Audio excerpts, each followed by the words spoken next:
አንድ የምትወደድ ሰው ልንገራችሁ፣ ሶስና የምትባል ሰው መጽሐፍ ቅዱስ ላይ ያለች የአንድ ጥሩ ሰው ባለቤት ናት።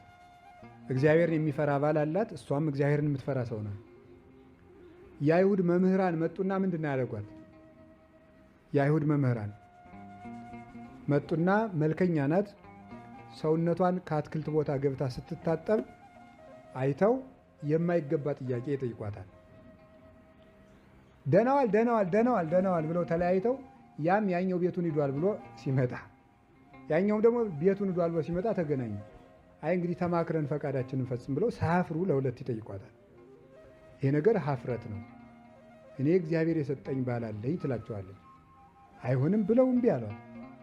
እምቢ ካልሽማ ዝሙት ስትሰራ ያዝናት ብለን ለሕዝቡ እንናገራለን። በአይሁድ ስርዓት ደግሞ ዝሙት ስትሰራ የተያዘች ዘንድ ሰው በድንጋይ ትወገራለች። ስለዚህ የእኛን ተሰሚነት ደግሞ ታውቂዋለሽ፣ ስለዚህ ትወገሪያለሽ አሏት። አይ በእናንተ እጅ በእግዚአብሔር እጅ ከመውደቅ በእናንተ እጅ መውደቅ ይሻላል፣ የፈለጋችሁን አድርጉ አለቻቸው። እግዚአብሔር ከሚጣላኝ የፈለጋችሁትን አድርጉ። ተነሱና ስሙ፣ እስራኤልን በሙሉ ሰብስበው በስደት ሀገር ይችን ሴት ከባሏ ውጭ ስታመነዝር አግኝተናታል አሉ።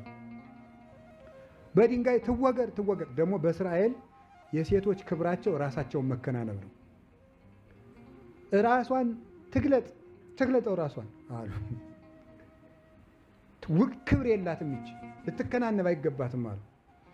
ሊቃውንቱ ግን በምስጢር ምራሉ። በምስጢር ውበቷን መጥገብ ፈልገው ነው። ከዚያ በኋላ ታውርድ ክንብንቧን አሉ። አወረደች። ምን አደረጉ? ሰው ሁሉ ትገደል ብሎ ወሰነ። እሷ ግን አሁንም ተስፋ ማን ነበረ? እግዚአብሔር። ነገር አለቀ፣ ተወሰነ፣ ትወገር ተብሎ ወደ መወገሪያ ቦታ ሲወስዷት ድንገት አንድ ወጣት እጁን አወጣ። እኔ ከዚች ሴት ደም ንጹሕ ነኝ አለ። ማን ነው? ዳንኤል ይባላል። የስሙን ትርጓሜ ማብራችሁ ተመልከቱ። ዳንኤል ማለት እግዚአብሔር ዳኛ ነው ማለት ነው።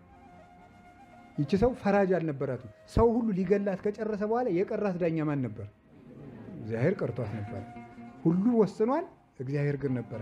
ያ ሁሉ ልብ በሉ፣ ተሰሚ ሰዎች በሚናገሩበት ቦታ እነዚያን ሰዎች ሁሉም የሚሰማቸው፣ እኛን ግን ማንም የማይሰማን በሆን ቦታ የሞት ውሳኔ ከተወሰነ በኋላ ተስፋን መያዝ እንዴት ያለ ከባድ ነው።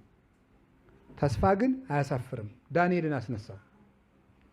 እንዴ ቆይ እነዚህን ሰዎች እንመርምራቸው መጀመሪያ ተባለ። ለብቻ አደረገና መስቀለኛ ጥያቄ ጠይቃቸው።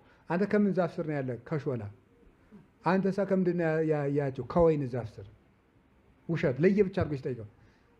የሚቀስፋችሁ መልአክ በፊታችሁ ነው አለ። መልአኩ ሁለቱንም ሰነጠቃቸው። ይገርማችኋል። እነዚህ ሁለት ሰዎች ሁለቱም ለፍላጎታቸው ይፈልጓታል። እምቢ ስላላቻቸው ግን የጠላት ለእኔም ወዳጄ ነው ተስማሙ። ይገርማል እኮ ተስማሙ። እነዚህ የተለያየ ዓላማ ያላቸው ቤተ ክርስቲያንን ለማጥፋት ሲሉ የሚስማሙ ሰዎች ናቸው። ይገርማቸዋል።